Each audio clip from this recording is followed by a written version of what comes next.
السلام عليكم ورحمة الله وبركاته. الحمد لله وحده والصلاة والسلام على من لا نبي بعده ولا رسول بعده.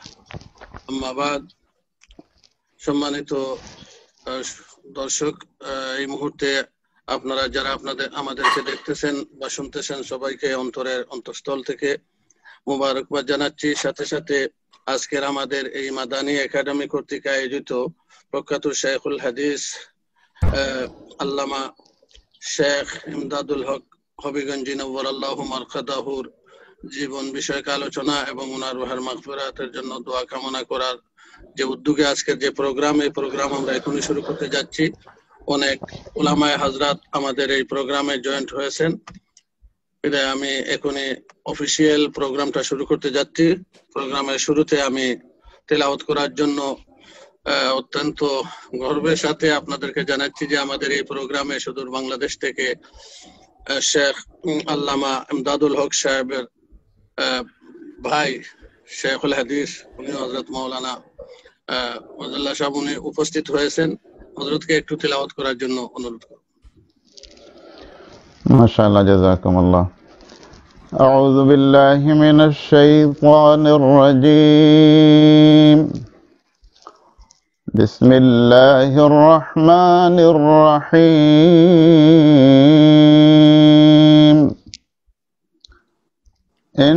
ইন্নাল্লাহা ইনদাহু ইলমুস সাআহ وينزل الغيث ويعلم ما في الأرحام وما تدري نفس ماذا تكسب غدا وما تدري نفس بأي أرض تموت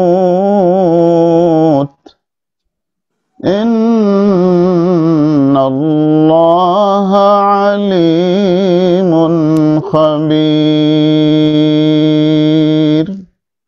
صدق الله العظيم। জাযাকাল্লাহ শেখ। প্রিয় দর্শক, আমরা কোরআনের তেলাওয়াত শুনলাম। এইবার আমাদের প্রোগ্রাম যথারীতি শুরু হতে যাচ্ছে। আপনারা অবশ্যই জানেন, অত্যন্ত দুঃখের সাথে আমরা বলতেছি যে শেখুল হাদিস শেখ ইমদাদুল হক হবিগঞ্জি সাহেব, যিনি গত 6 ডিসেম্বর ইংল্যান্ডের একটি হসপিটালে ইন্তেকাল করেছেন। ইন্না লিল্লাহি ওয়া ইন্না ইলাইহি রাজিউন। আজকের এই প্রোগ্রামে হযরতের বর্ণাঢ্য জীবনী নিয়ে কিছু আলোচনা হবে, যেখান থেকে আমাদের অনেক শিক্ষণীয় বিষয় আছে। এবং এই প্রোগ্রামে যারা আজকে উপস্থিত হয়েছেন বেশিরভাগ উনারই ছাত্র। আমি আপনাদের সামনে পরিচয় করে দিব যিনারা ওনার কাছে হাদিস শিক্ষা গ্রহণ করেছেন। ওর মধ্যে আমাদের বায়তুল শরফ মসজিদের ইমাম ও খতিব হযরত মাওলানা জাকারিয়া মাহমুদ সাহেব, তিনি উপস্থিত আছেন বায়তুল আলামান মসজিদ ব্রোঞ্জের ইমাম ও খতিব হযরত মাওলানা আজিরউদ্দিন সাহেব, উপস্থিত আছেন আমাদের সকলের সুপরিচিত আসাদ আহমদ সাহেব। আরো এখানে আজকের প্রোগ্রামে উপস্থিত আছেন ওনার ভাই ডক্টর সিরাজুল ইসলাম সাহেব এবং শেখুল হাদিস যিনি তিলাওয়াত করলেন হযরত আমাদের সামনে উপস্থিত আছেন। আরো অনেক উলামায়ে কেরাম, আমাদের মাওলানা রশিদ আহমদ ভাই উনিও আছেন। আরো মিশিগান থেকে আরো কয়েকজন, রোড আইল্যান্ড থেকে মতিন ভাই জয়েন করছেন, রোড আইল্যান্ড থেকে মতিন ভাই উনি জয়েন করছেন। আরো অনেকে জয়েন্ট হয়েছেন। আমি সর্বপ্রথম উনার ছাত্র যিনারা আছেন ওনাদের কাছ থেকে কিছু কিছু হযরতের জীবন সম্পর্কে জানবো। এরপরে আমি এই ফ্যামিলির থেকে বিস্তারিত সবকিছু ইনশাআল্লাহ আমরা জানতে পারবো। আমি অনুরোধ করব আমাদের মাওলানা ইমাম জাকারিয়া মাহমুদ সাহেবকে সংক্ষিপ্ত কিছু আলোচনা করার জন্য। আসসালামু আলাইকুম ওয়া রাহমাতুল্লাহি ওয়া বারাকাতুহু। ওয়া আলাইকুম আসসালাম। ইন্নাল হামদালিল্লাহি রাব্বিল আলামিন ওয়া লা উদওয়ানা ইল্লা আলাল যালিমিন ওয়া উসাল্লি ওয়া উসাল্লিমু আলাল মাবউস রাহমাতাল লিল আলামিন نبينا محمد عليه ألف صلوات وتسليم أما بعد أعوذ بالله من الشيطان الرجيم بسم الله الرحمن الرحيم وهو الذي جعل لكم النجوم لتهتدوا بها في ظلمات البر والبحر قد فصلنا الآيات لقوم يعلمون صدق الله العظيم সম্মানিত উলামায়ে কেরাম এবং স্ক্রিনের সামনে যারা যেখানেই আছেন সবাইকে স্বাগত এবং মোবারকবাদ। মহান রব্বুল আলামিনের অসংখ্য অগণিত তারিফ এবং প্রশংসা এ রব্বুল আলামিন আমাদেরকে এখনো জীবিত রাখছেন, সুস্থ রাখছেন এবং ঈমানের অবস্থাতে রাখছেন। সেই হিসাবে মহান রব্বুল আলামিনের তারিফ জবান দিয়ে উচ্চারণ করে পড়তেছি আলহামদুলিল্লাহ। আমি সূরা আনআমের ৯৭ নম্বর আয়াত, যেখানে মহান রব্বুল আলামিন মানুষকে উদ্দেশ্য করে ইরশাদ করতেছেন, হুয়াল্লাযী, তিনি হচ্ছেন মহান রব্বুল আলামিন, জাআলা লাকুমুন নুজুমা লিতাহতাদু বিহা ফি যুলুমাতিল বাররি ওয়াল বাহর, তিনি অসংখ্য তারকা আসমানে সৃষ্টি করে রাখছেন আমাদের জন্য, মানুষের সুবিধার জন্য। জলে এবং স্থলে আধারে মানুষ যাতে সঠিক পথ পায়, দিক নির্দেশনা পায়, সেই হিসাবে আল্লাহ রাব্বুল আলামিন আসমানে অসংখ্য তারকা সৃষ্টি করছেন। আল্লাহ পাক এই তারকা সৃষ্টি করার পরে, এই কথা আমাদেরকে বলার পরে আল্লাহর পক্ষ থেকে ইরশাদ হচ্ছে, ক্বাদ ফাসসালনাল আয়াতি লিকাওমি ইয়ালামুন, যাদের জ্ঞান আছে তারাই বুঝতে পারবে। আসমানের তারকার কাজ কি? মানুষকে গাইড দেওয়া। এইভাবে একটি হাদিস মুসনাদে আহমদের মধ্যে, হাদিসটি হযরতে আনাস ইবনে মালিক রাদিয়াল্লাহু তাআলা আনহু থেকে বর্ণিত। ক্বালা রাসূলুল্লাহ সাল্লাল্লাহু আলাইহি ওয়াসাল্লাম, ইন্না মাসালাল উলামা'i ফিল আরদি কামাসালিন নুজুম।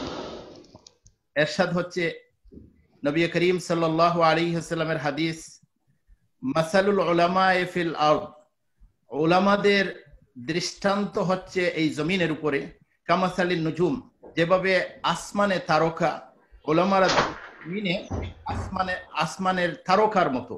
যেভাবে আল্লাহ রাব্বুল আলামিন সেখানে আমাদের জন্য, আমাদের প্রতি অ্যাড্রেস করছেন যে জলে স্থলে এই তারকার মাধ্যমে আমরা রাস্তা পাই। আর জমিনের উলামারা মানুষকে এইভাবে পথ দেখান, ইউহতাদা বিহা ফি যুলুমাতিল বাররি ওয়াল বাহর, জলে স্থলে তাদের মাধ্যমে মানুষ পথ পায়, তারা গাইড উলামারা। ফাইদান তুমিসাতিন নুজুমু আওশাকা আন তাদিল্লাল হুদা, যখন এইসব তারকা খসি পড়ে যাবে, তখন হাদি যারা মানুষকে পথ দেখাবে তারাই রাস্তা হারিয়ে যাবে। তো আমি এই আয়াতের এত সম্পর্ক দেখতেছি হাদিসের সাথে। উলামারা হলেন আসমানের তারকার মতো। তো আমি শেখুল হাদিস হযরত মাওলানা ইমদাদুল হক, তার যে এক ছাত্র, সাধারণ এক ছাত্র, আমি গর্বিত। আমি আননোন একজন ছাত্র। আমার আজকে উনি দুনিয়া থেকে চলে গেছেন, বারবার মনে পড়তেছে, কিন্তু আমি খুবই আনন্দিত যে আমেরিকায় যখন আসছিলেন, যখন আমি ওনার সাথে প্রথম দেখা হয়েছে, দেখার সাথে সাথে তিনি এতদিন পরে, আমার মনে হয় 30 বছর পরে, আমাকে বললেন, আমার জাকারিয়া আমার বাসায় আসছেন। এবং আমি চায়না টাউন থেকে মাছ নিজে কিনিয়ে নিজের হাতে রান্না করছি, আমার ফ্যামিলি তখন ছিল না। খুব মজা করে খাওয়াইছি হুজুরের সাথে। কম খাইছেন, কিন্তু একেবারে নিকটে ছিলাম। খুবই ভালো লাগছে এবং স্মৃতি মনে আছে যে আমার বিছানায় যে এক রাত্রি তিনি যাপন করছেন, আমি সৌভাগ্য। আজকে যেইটুকু এই যে কোরআন এবং হাদিসের একটু বলতে পারতেছি আপনাদের সামনে, আসলে উনাদের বরকত, উনাদের খেদমতের কারণে। আমি বুখারী শরীফ উনার কাছে পড়ছি, বুখারী শরীফ ছাড়া আরো অন্যান্য কিতাবও পড়ছি। আমি কি বলবো, আমি আর অন্য কিছু বলতে পারতেছি না। আমার মনের ভিতরে যেন কেমন কেমন হয়ে গেছে, আমার সবকিছু বন্ধ হয়ে গেছে। তো আমি এই কথা বলেই শেষ করব যে দুনিয়াতে যেভাবে হাদিসের মধ্যে আসছে ওলামারা আসমানের তারকার মতো, এবং আল্লাহ রাব্বুল আলামিন এই তারকার উদাহরণ দিছেন যে তারকা যদি খসে পড়ে যায় তখন মানুষ এখান থেকে গাইড পায় না। তো ওলামারা দুনিয়া থেকে চলে যাইতেছেন, এবং শেষ এই এই যুগে কিছুদিন আগে আমাদের মুরব্বী মৌলানা মহিবুর রহমান সাহেব তিনি বারবার বলতেন যে বাইয়ুমপুরী রহমতুল্লাহ আলাইহির জীবনী সম্পর্কে তিনি একটি বাক্য বলছেন। তখন আমার উস্তাদ বলছিলেন যে কোথায় পাইবা বাইয়ুমপুরী, কোথায়? তো আমি একদিন জিজ্ঞাসা করছিলাম যে বাইয়ুমপুরী সাহেবের সাথে আপনার দেখা হয়েছে? তিনি বলছেন যে হ্যাঁ, আমি ওই সময় ইয়াং ছিলাম, আমাকে খুবই মহব্বত করছেন। তো যাই হোক, এই শেষ যুগে এই সময়ের এত বড় জাকি এবং এত বড় জহিন আলিম আমার জানা মতে খুবই কম, খুবই অল্প। আল্লাহ রাব্বুল আলামিন সারা জীবন যে উনি খেদমত করছেন দীর্ঘদিন, ঢাকা দক্ষিণ মাদ্রাসায়, দরগা মাদ্রাসায়, তারপরে ঢাকায় বিভিন্ন জায়গায়, সবচেয়ে আরেকটা বড় গুণ হলো এই যুগের ওলামাদের মধ্যে অনেক ওলামাদের সাধারণ হয় না, অনেক জ্ঞান থাকে দুনিয়া কিভাবে আমি বিল্ডিং করব, গাড়ি করব, বাড়ি করব, এই ধরনের। তিনি একেবারে সাধু ছিলেন, এইসব বুঝতেন না। দুনিয়ার এইসব লোভ লালসা খুবই কম ছিল। তো আমি এই গুণগুলি দেখতেছি উনার। আল্লাহ রাব্বুল আলামিনের কাছে দোয়া করি যে আল্লাহ রাব্বুল আলামিন সারা জীবনের যে ইলমের খেদমত উনি করে গেছেন, আল্লাহ পাক উনাকে এই নাজাতের ওসিলা হিসাবে এই খেদমতকে কবুল করেন, জান্নাতুল ফিরদাউস উনার মকাম করে দেন আল্লাহ রাব্বুল আলামিন। এখানে আমি শেষ করছি। জাযাকাল্লাহ মাওলানা জাকারিয়া সাহেব, অত্যন্ত সুন্দর কথা বলছেন। আসলে এখানে অনেক উলামায়ে কেরাম উপস্থিত হয়েছেন, সবার কাছ থেকে একটু একটু জানার উদ্দেশ্যে, যদি ইউনিক কিছু কোয়ালিটি, যেহেতু ওনার কাছে অনেক ইউনিক কিছু কোয়ালিটি ছিল, এই জন্য যারা আপনারা লেখাপড়া করছেন, যারা ওনার সরাসরি ছাত্র, ওনাদের কাছ থেকে এরকম দু একটি কথা যেগুলিতে মানে উস্তাদ এবং ছাত্রদের জীবনে ফায়দা হয়, এরকম দু একটি কথা আমরা শুনতে চাই। আমার এইবার মজদুদ মাওলানা আজিরউদ্দিন সাহেবকে আমি অনুরোধ করব উনি কিছু কথা রাখার জন্য। মিশিগান থেকে আব্দুল কাইয়ুম সাহেব জয়েন করছেন, ইমাম সাহেব। মাশাআল্লাহ, আলহামদুলিল্লাহ। মিশিগান থেকে ইমাম আব্দুল কাইয়ুম সাহেব, বাইতুল মুকাররমের ইমাম খতিব, উনি জয়েন্ট হয়েছেন। তো আজিরউদ্দিন সাহেব, আপনাকে শুনতে পাচ্ছি না, আপনি কথা বলেন। আর যেহেতু আমাদের আজকের এই মাদানী একাডেমি থেকে এই প্রোগ্রাম, মাদানী একাডেমির সম্মানিত সভাপতি হযরত মাওলানা অধ্যাপক মহিবুর রহমান সাহেব উনি আছেন, উনি আজকে সভাপতিত্ব করতেছেন, এবং শেষ পর্যায়ে ওনারও কথাগুলি শুনবো, ওনারও কিছু নসিহত শুনবো। তো আমি অনুরোধ করব, উনি হয়তো লাইন পাইতেছেন না,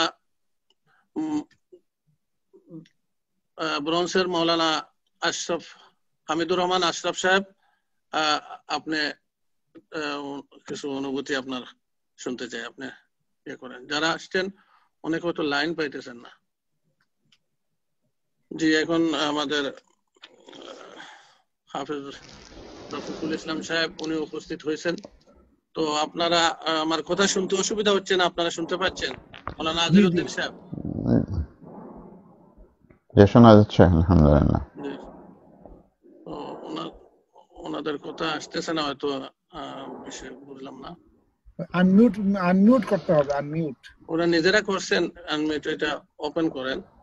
আমার কাছে না, ওনারা মিউট করে রাখছেন, আনমিউট করে আপনারা কথা বলেন। এর আগে, ওনারা আসার আগে আমি ডাক্তার সাহেবের কাছে যে বছর উনি আমেরিকাতে আসলেন, আমার এখনো স্মরণ আছে, আমাদের আশরাফা ইসলামিক সেন্টারে কিছুদিন থাকছেন আমার সাথে। আমি একটু খেদমতের সুযোগ পাইছি, যদিও সরাসরি ছাত্র না, কিন্তু এই সামান্য সময় আমি যতটুকু বুঝতে পেরেছি যে উনি শুধু ইলমে হাদিস, দ্বীনের তাসাউফের দিক দিয়েও আলহামদুলিল্লাহ, যেভাবে হাদিসের দিক দিয়েও আলা তরিন ছিলেন, এভাবে তাসাউফের দিক দিয়েও অনেক কিছু। না তো লেখা অনেক কিতাবাদি আছে যেগুলি আমাদের মাওলানা মহিবুর রহমান সাহেব দেখাবেন, আমরা দেখব। তো সব দিকেই আল্লাহ ওনাকে ইউনিক কিছু মূল্যবান সম্পদ দান করেছিল। আল্লাহ ওনাকে জান্নাতের উচ্চ স্থান দান করুক। আমি ডক্টর সিরাজ সাহেবকে বলবো, আপনি সামান্য কিছু অনুভূতি আপনার বলেন ভাই সম্পর্কে, যেটা আমরা জানি না, আপনার কাছ থেকে জানবো। আসসালামু আলাইকুম ওয়া রাহমাতুল্লাহি ওয়া বারাকাতুহু। ওয়ালাইকুম আসসালাম ওয়া রাহমাতুল্লাহি ওয়া বারাকাতুহু। নাহমাদু ওয়া নুসাল্লি আলা রাসূলিল কারীম।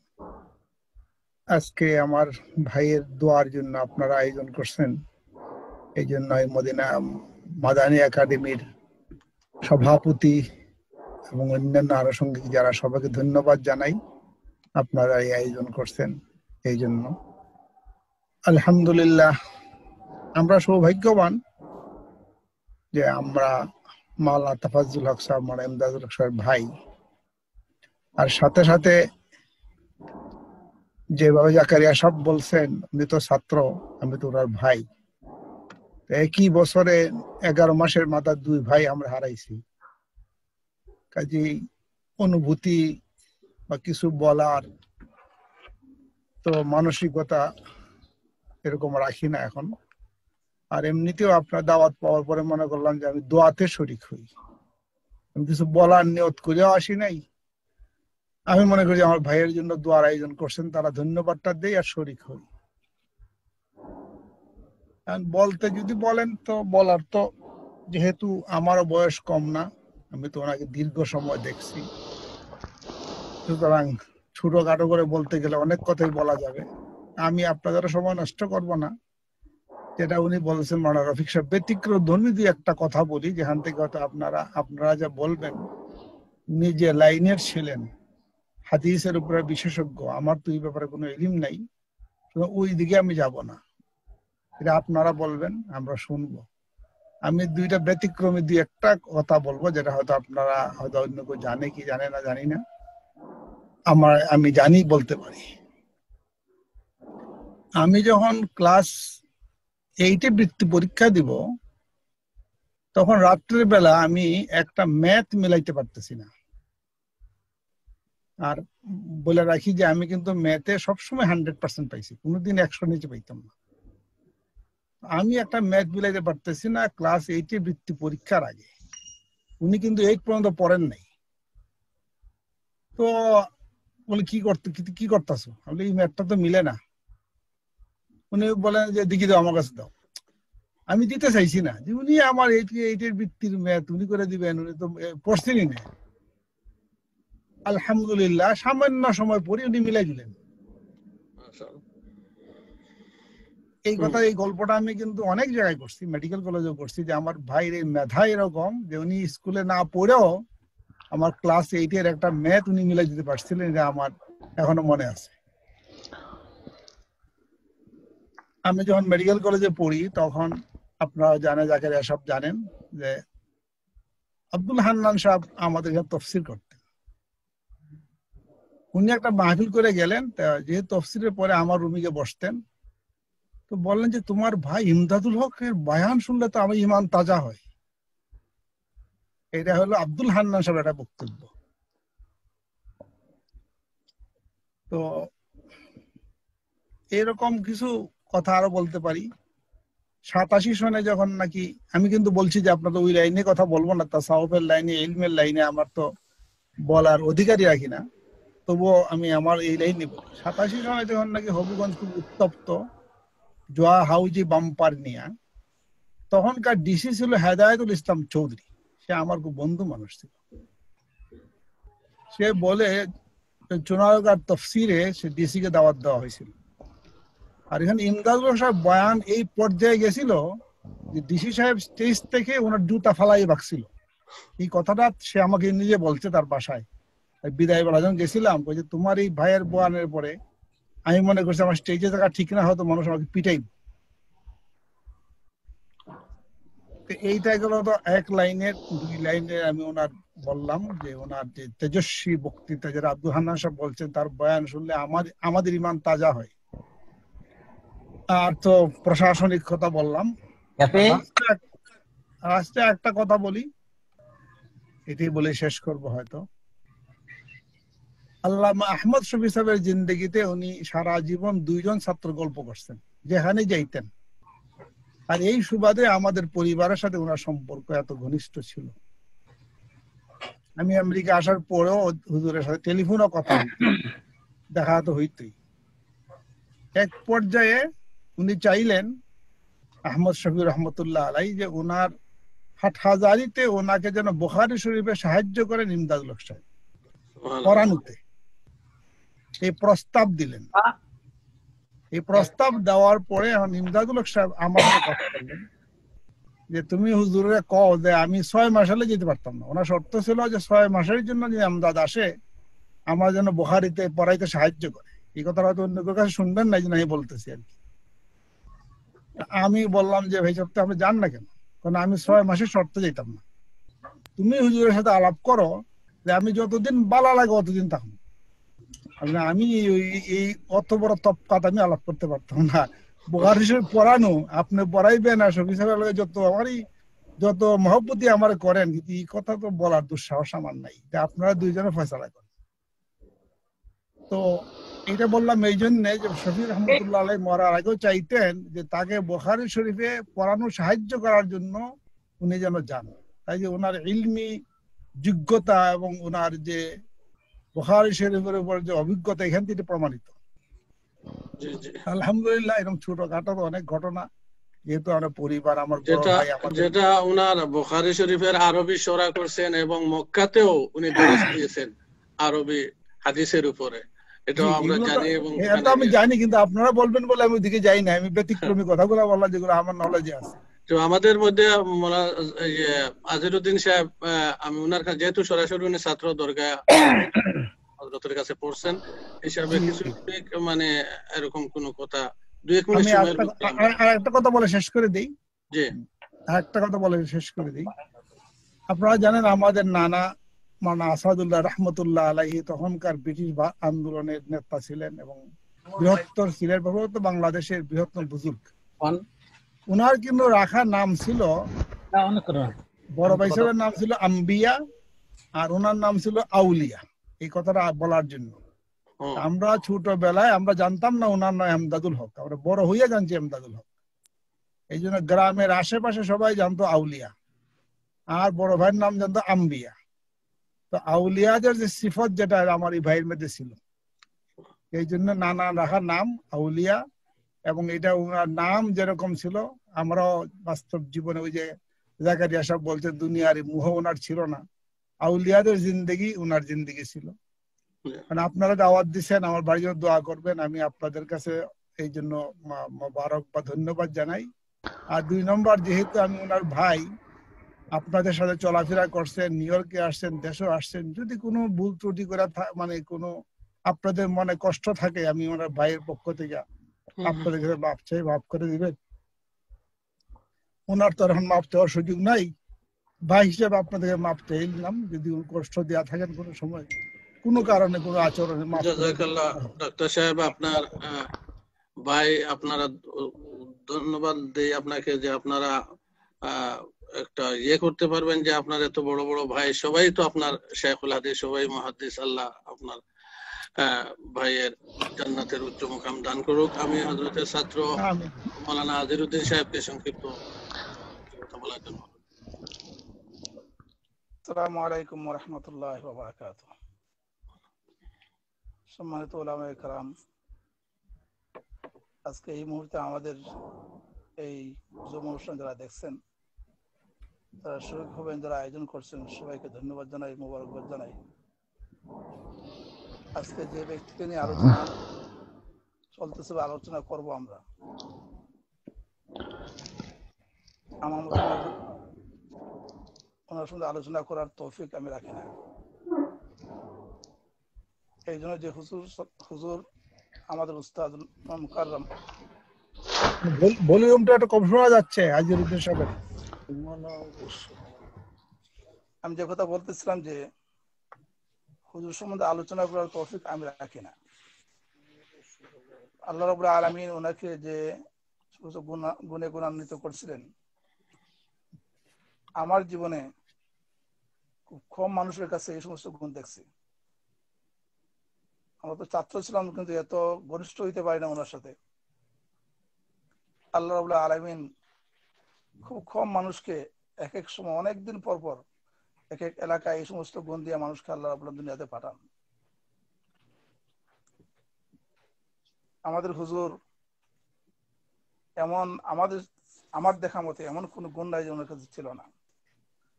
যেরকম ভাবে উনি যখন তাকরীর করতেন, মাশাআল্লাহ মাশাআল্লাহ, মনে হতো যে শুধু শুনতে ইচ্ছা করতো। মাঝে মধ্যে হুজুরে একটা দেখতাম যে যখন তাকরীর করতেন, আমরা যখন কোনো মানে অন্যমনস্ক হয়ে যেতাম, খুব সুন্দর নামে ডাকতেন। আমাকে প্রায় সময় বড় মৌলভী সাহেব বলে ডাকতেন, যে বড় মৌলভী সাহেব কোথায়, কিতা করা কই আছে এখন। ওনার কাছে গেলে এত আদর করতেন, এত আদর করতেন, মনে হইতো যে একবারে খুব ঘনিষ্ঠ ওনার সাথে। আল্লাহ রাব্বুল আলামিন উনি এত জাহিন ছিলেন, কোনো কিছু বললেই বা কোনো প্রশ্ন করলে লোকাতের দিক দিয়া এটা অর্থ এইটা, ওইটা অর্থ এইটা, এই হাদিসের রাও এটা সনদ এইটা, এটা সনদ এইটা, একবারে মনে হয় ওনার মুখস্থ। আল্লাহ রাব্বুল আলামিন হাদিসের মধ্যে যেরকম অবরিয়ত ছিল আল্লাহ দান করছিলেন, সর্ববিষয়ে আমার মনে ওনার অবরিয়ত ছিল। ওনার লেখনী, ওনার যে আরবি কিতাব হেদায়াতুস সাইল আদরাসুল বুখারী, উনি যখন আমেরিকা আসলেন, আলহামদুলিল্লাহ আমার সৌভাগ্য ছিল আমার সাথে উনি কয়েকদিন থাকছেন। তো যে কয়েকদিন ওনাকে পাইছি, আমি সুযোগ করে ওনার কাছে যা বসতাম, বসার পর উনি একবারে মনে হইতো যে আমাকে ওই হেদায়াতুস সাইল পড়াইতেছেন। একদিন হুজুরকে বললাম, হুজুর যে আমরা আলিমরা শুধু ওয়াজ করতে পারি, আর তো আমাদের কোনো কাজ নাই। আপনাদের মতো এত বড় বড় জহিন আলিম, বড় বড় আলিম, যে আলিমরা শুধু ওই মাদ্রাসায় পড়ে আছেন, আর রাষ্ট্রীয়ভাবে আপনাদের কোনো অবদান নাই। আপনার এত জহিন নিয়ে, এত ইলম নিয়ে দুনিয়ার মানুষ কি ফায়দা পাইল আপনাদের কাছ থেকে? উনি বালিশের মধ্যে মাথাটা ঘুমাইতেছিলেন, ওইটা বৈশা গেলেন, বইটার কথা বলতেছেন যে আজিরউদ্দিন কি বলো, আমরা কিছু করি নাই। এই যে কথা শুরু করলেন, একবারে স্পেনের ইতিহাস এমন ভাবে বললেন, ভারতের ইতিহাস এমন ভাবে বললেন, আমার মনে উনি একবার সব দেখে দিয়ে বলতেছেন আমরা কি করি নাই, আমরা কোন জিনিস করি নাই, তুমি দেখাও। আমি বললাম, হুজুর আমি শুধু এটা জানার জন্য, যে আপনার কাছে জানার জন্য যে এই জিনিস আমরা অনেক সময় নিজে নিজে গিলটি ফিল করি যে আমরা কিছু করে নাই। হুজুর একবারে সমস্ত ইতিহাস করলেন। কোন এক প্রসঙ্গে স্পেনের ইতিহাসের কথা আসলো, উনি একবারে কর্ডোবা, আন্দালুস সব মিলাইয়া কিভাবে স্পেন স্বাধীন হইল, কিভাবে মুসলমানদের পরাজয় হইল, কিভাবে মুসলমানদের ছিল, এত সুন্দরভাবে বললেন, আমার এখন পর্যন্ত মনে হয় উনি পড়াইতেছেন। তারপরে হেদায়াতুস সারি আমি কয়েকদিন বুঝলাম না, উনি বুঝাইলেন। আমার এখানে যখন ছিলেন একদিন শুক্রবারে জুম্মা নামাজের জন্য, হুজুরকে বললাম যে হুজুর আজকে খুতবা দিবেন। আমি বললাম, হুজুর এখানে তো ইংলিশ হইলে একটু ভালো হয়। ইংলিশ বুঝতে মানে আমি অনেক ইংলিশ বলার জন্য বলতেছি, তোমার কয়জন ইংলিশ বুঝে, আমি আরবিতে দিব। উনি একবারে প্রথম থেকে শেষ পর্যন্ত এত ফসিহ আরবি বলতেছেন, এত ফসিহ আরবি বলতেছেন। আমাদের এখানে আরবি যে মুসল্লি ছিল, ওনার নামাজ বলতেছে এই সব কোথাকার, এই সব কোথার থেকে আসছে। আমি উনাকে বললাম, উনি আমার শেখ, আমার উস্তাদ। আর উনি এত সুন্দর আরবি বলতেছেন, একবারে পুরা 1.5 ঘন্টা আরবিতে উনি বয়ান করলেন। বয়ান করার পরে আমি বললাম, হুজুর এই জিনিসগুলো আমার লেখা দরকার। আমার বললেন, তুমি লেখো। আমি লিখতে সময় একটু লেট করতেছি, হুজুর নিজেই লেখছেন, এই নিজের হাতের লেখা প্রায় 8 থেকে 9 পৃষ্ঠা খুতবা, এটা আমার কাছে এখন আছে। হুজুরের হাতের লেখা খুতবা আমার কাছে এখন আছে। প্রায় সময় উনি আমাকে একটু ওই যে আজিরউদ্দিন এরকম ডাকতেন প্রায় সময়। আমার রুমে যখন ছিলেন মাঝে মাঝে ডাক দিতেন, মনে হচ্ছে আমি ওনার ছেলে। যে আমরা মনে করতেছি যে আপনারা যেহেতু ওনার ছাত্র হিসাবে, আপনি তো মানে যত কথা বলবেন আপনার ভালোই লাগবে, আর আমরাও শুনতে ভালো লাগতেছে। বাট এখানে অনেক উলামা একরাম উপস্থিত হয়েছেন, যেহেতু আজকে আমরা দোয়ার প্রোগ্রাম শুধু, ওই হিসাবে আমরা 2-1 মিনিট সময় ইনশাআল্লাহ যদি সময় থাকে আপনার কাছ থেকে আরো কিছু শোনার চেষ্টা করব। আমি এইটা আমার সৌভাগ্য মনে করি, আমার মতো নাকিস ওনার ছাত্র হওয়ার যোগ্যতা, ছাত্র হইতে পারছি। জি, আল্লাহ রাব্বুল আলামিন। আলহামদুলিল্লাহ আমাদের সাথে শরীক হয়েছেন ইমাম ও খতিব মাসুক আহমদ সাহেব, উনিও উপস্থিত হয়েছেন। আমি আল্লাহ রাব্বুল আলামিন ওনাকে, ওই যে আমি এটা জানতাম না, ডাক্তার সাহেব বলে ওনার নাম ছিল আউলিয়া, আউলিয়া ছিল উনি। আমার বাসায় 10 দিন 11 দিন ছিলেন। আমি রাত্রে ওনার কাছে যাইতাম, মাঝে মাঝে দূর থেকে দেখতাম। আমি মনে করতাম যে ওনারা মনে তখন সারা রাত মাঝে মাঝে যাই দেখতাম উনি জিকির করতেছেন। ওই যে আউলিয়ার যে একটা গুণ, তারপরে ওনার যে এই দুনিয়া বিমুখ, এত কিছুর পরে উনি দুনিয়ার এখানে কয়েকটা জিনিস ট্রাই করছি, উনি বলছে আমার এগুলো দরকার নাই। আল্লাহ রাব্বুল আলামিন একটা হইলো যে ওই যে হুজুর ডাক্তার সাহেব বললেন আহমদ শফি ওনাকে অফার দিয়েছিলেন, অফারের যোগ্য ছিল উনি কাবিলিয়ত ছিল ওনার কাছে যে হাদিস কোরআন লেখার মধ্যে আল্লাহ রাব্বুল আলামিন একটা অবরোধ দান করছে। আল্লাহ ওনার ফ্যামিলিতে আল্লাহ বরকত দান করছে। সব ভাইদের মধ্যে আল্লাহ এত জাহানত দিছে। আল্লাহ রাব্বুল আলামিন ওনাকে, ওনার ভাইদেরকে, বিশেষ করে আমাদের বড় শেখ হুজুর সাহেবকে আল্লাহ রাব্বুল আলামিন তাদের খেদমত আল্লাহ কবুল করুক। আর আমার উস্তাদ নাম মুকাররম আল্লাহ রাব্বুল আলামিন নাওয়ারাল্লাহু মারকাদাহু ওয়াসাকাল্লাহু সারাহু, আল্লাহ রাব্বুল আলামিন জান্নাত আলা মাকাম দান করুক। জাযাকাল্লাহ ইমাম আজহারউদ্দিন সাহেব। আমি অনুরোধ করব আমাদের মস্তিষ্ক মিশনের প্রেসিডেন্ট হাফেজ মাওলানা রফিকুল ইসলাম সাহেব উপস্থিত আছেন, ওনার কাছ থেকে 2-1টি অনুভূতি। আপনি মিউটে আছেন, আপনি ওটা অন করেন। রফিকুল ইসলাম সাহেব আপনি মিউটে আছেন।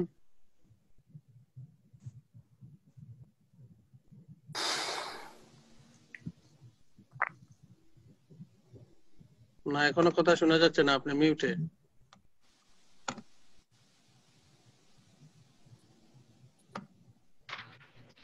এটা উনি আনমিউট করতে হবে, উনি আপনি আনমিউট করেন। আর অনেকের নাম শুধু আমি দেখতেছি না ফেস, এই জন্য আপনারা ফেস করেন। আমি ইমাম মাসুক আহমদ সাহেবকে 2-1 মিনিট সময় কথা বলার জন্য অনুরোধ করব, শুধু অনুভূতি। যেহেতু আপনারা জানেন যে আল্লামা শেখ এমদাদুল হক সাহেবকে, যে ওনাকে চিনেন না এমন কোনো মানুষ নাই ইনশাআল্লাহ। উনি আমেরিকায় সফর করেছেন, আমেরিকাতেও যারা ছিলেন তারাও দেখছেন। তো ইমাম মাসুক সাহেব। আসসালামু আলাইকুম ওয়া রাহমাতুল্লাহি ওয়া বারাকাতুহু। ওয়া আলাইকুম আসসালাম ওয়া রাহমাতুল্লাহ। আমি প্রথমে ক্ষমা চেয়ে নিচ্ছি আমার লেটের জন্য, কারণ আমি মনে মনে ধরে নিয়েছিলাম যে প্রোগ্রামটা আগামীকাল। তো আজকে আবার মেসেজটা চেক করে দেখলাম প্রোগ্রাম তো বোধহয় চলে যাচ্ছে, তো তাড়াহুড়া করে ঢুকলাম, এর জন্য সবার কাছে ক্ষমা প্রার্থী।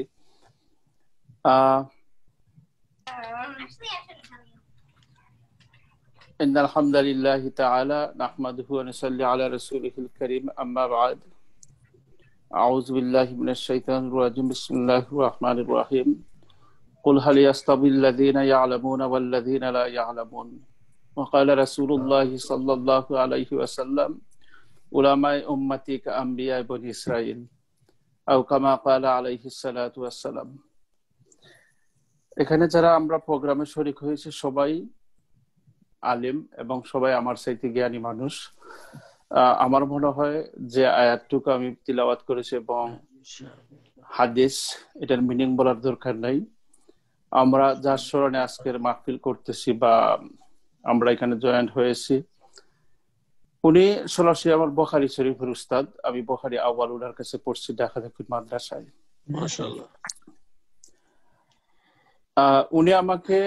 উনি এবং আবু সুফিয়ান ভাই, উনার আব্বা মাওলানা হেলাল সাহেব, শেখুল হাদিস হেলাল সাহেব, উনারা দুইজন আমাকে ফয়লান ডাকতেন।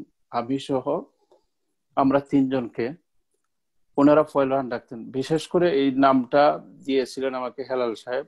তো হেলাল সাহেবের ডাক শুনে তারপরে হুজুর কফি করে ডাকছেন। হুজুরের খেদমত করছে আমি অনেকদিন এবং আমার লজিংয়ে আমি কয়েকদিন নিয়ে এসেছি। হুজুরের সাথে সফর সঙ্গী হয়েছিলাম সুনামগঞ্জে, একটি মাহফিল ছিল বরমাত্তর মাদ্রাসা, গোলাম নবী সাহেবের মাদ্রাসায়। তো এখানে যাইতে যাইতে হুজুরের সাথে যে বিষয়টা আমরা অনুভব করছিলাম যখন আমরা ঢাকা দক্ষিণ থেকে বের হয়ে বন্দর বাজার জামে মসজিদের সামনে, বন্দর বাজার কুদরতুল্লাহ মসজিদের সামনে হুজুরের গাড়ি পার্কিং করা হলো। এমন সময় এসে কয়েকজন পুলিশ হুজুরের গাড়ির ড্রাইভারের কাছ থেকে কাগজপত্র নিয়ে গেল এবং গাড়িটাকে তাদের আওতায় নিয়ে গেল। আমরা একটা লাইব্রেরিতে বসা ছিলাম, সবাই আসলো, আইসা বলল যে হুজুর এই ঘটনা। তো আমরা আলোচনা করলাম যে হুজুরের পরিচয় ধরে তুলি। তখন হুজুর ছিলেন হাজি ক্যাম্পের খতিব, ঢাকা হাজি ক্যাম্পের খতিব। হুজুর বারবার একটা জিনিস বলছিলেন যে তোমরা যে বলো যে একজন আলিম ওয়াজ মাহফিলে যাবে, আপনার গাড়িটা এইভাবে আটকানো ঠিক হয় না। আমি খেয়ে আমার পদবি কি এগুলি বলার দরকার নেই। তো আমরা গেলাম, যাওয়ার পরে পুলিশ দিতে চাইলো না। তার মধ্যে আমি একটু, আপনারা সচরাচর আমাকে যেভাবে চিনতেছেন এইভাবেই ছিলাম আর স্টুডেন্ট লাইফ, আমি একটু রাগ করে বললাম যে তুমি কি জানো কার গাড়ি তুমি আটকেছো, উনি কে? তো পুলিশ অফিসার বলতেছে একজন হুজুর, একজন মানে সিলেটি ভাষায় যেটা বলে যে একজন মোল্লার গাড়ি আটকাইছে। তো তারপরে আমি যখন বললাম যে ওনার এই পদবি, উনাকে নিয়ে এই জায়গায় যাচ্ছে, উনি আমাদের উস্তাদ এবং উনার কাছে আমরা বুখারী শরীফ পড়ি, তোমরা যদি গাড়িটা ছেড়ে না দাও তাহলে আমরা উশৃঙ্খল আচরণ করতে বাধ্য হব, কারণ আমাদের সময়সূচি। তখন সুনামগঞ্জে রাস্তাঘাটে খুবই খারাপ ছিল। যখন এই কথা বলছি তখন একজন পুলিশ অফিসার ভিতর থেকে বাহিরে আসলো, এসে জিজ্ঞাসা করলো, আমাকে গর্দনে হাত দিয়ে বললো যে ভাই আবার বলেন তো উনি কে। তা আমি ওনার পরিচয় দিলাম, দেওয়ার পরে বললাম আমি চিনছি, আমার হুজুরের পাশে কয়েকবার বসার তৌফিক হয়েছে। এই বলে সে কিছু না বলে আমাদেরকে নিয়ে হুজুরের কাছে চলে আসলো, আইসে হুজুরের হাত ধরে মাপ চাইল। মাপ চাইয়ে হুজুরকে এখানে সম্মানে নিয়ে গাড়িতে তুইলার কোনো কথা নেই, ছেড়ে দিল।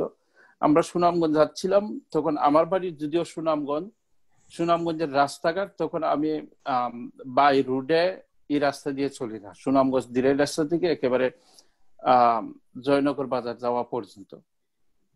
রাস্তার এত দুর্গতি, এত খারাপ ছিল, গাড়ি এত খারাপ ছিল, অন্তত 10 বার নামতে হয়েছে গাড়ি থেকে। তো আমরা চিন্তা করছিলাম সব শেখ বা সব মুরব্বী আলিমরা রাস্তাঘাটে চলতে যদি এরকম অবস্থা হয় তাহলে একটু রাগ করে না। সারাটা রাস্তা হুজুর আমাদের সাথে হেসে হেসে কথা বলছিলেন আর বলতেছিলেন আমাদেরকে যে তোমরা হয়তো ভাবতেছো যে আমার কষ্ট হচ্ছে, আমার কষ্ট হচ্ছে না, তোমাদের কোনো কষ্ট হচ্ছে কিনা, তোমরা আমার সফর সঙ্গী হয়েছো।